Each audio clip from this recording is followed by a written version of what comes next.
মহিলারাও কিন্তু জামাই করে তালাক দেয়, এবং সেই পুরুষগুলারা, যেটা বলতেছিলাম কোন পয়েন্টে গেলাম বুঝলাইতে গেলাম, এই পুরুষগুলারা আবার বউ করে মনে করে একটা লিম লিম লিম মানে হচ্ছে সুপারগুলোর মতন আটকাইয়া রাখে, বুঝাও, রাখতে চায়। কিন্তু সব নারীরা তো একরকম না, কিছু নারীরা আছে সেইগুলা বুঝা শুন না আর জামের সংসার করতে না, থাকতে পারে না, বুঝা, এরপরে করে লাথি দিয়ে দেয়। আর কিছু মহিলারা আছে, মেয়ে মানুষ আছে, অন্যের সম্মান রক্ষা করতে যায় আর নিজে চুপ হইয়া যায়, বুঝাও।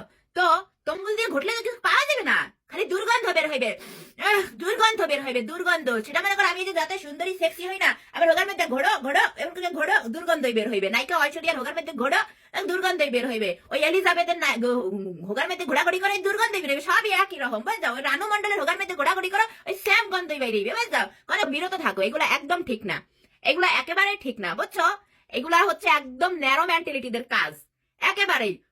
একটা হাজব্যান্ড ওয়াইফের মধ্যে বন্ডিং না হইলে বিভিন্ন ধরনের সমস্যা। চলো, একটা মানুষের ডিভোর্স হয় যখন কোনো একটা দুইটা কারণে ডিভোর্স হয় না, অনেক বিগ ইস্যু, বিগ প্রবলেম, চারো দিক দিয়া সব একত্রে মিলিত হইয়া ডিভোর্স হয়। সো এটা এত বড় আকারে চিন্তা করার কিছু নাই, এটা এত বড় আকারের চিন্তা করারও কিছু নাই। আর আকারে হোকার মধ্যে দুই আঙ্গুল দিয়ে, অনেকে তো মনে করে এক আঙ্গুল দিয়ে ঘুরলে শান্তি হয় না, এরা কি করে জানো, 5 আঙ্গুল 10 আঙ্গুল পুরো হান্দাই দিয়ে ঘোরে, এমন ঘোরে অত না, মাহামাহি করে গিয়ে পরে মনে করে পুরো জাত গোষ্ঠী নিয়ে এই গন্ধ খায়, খাসরের জাত গুলারা।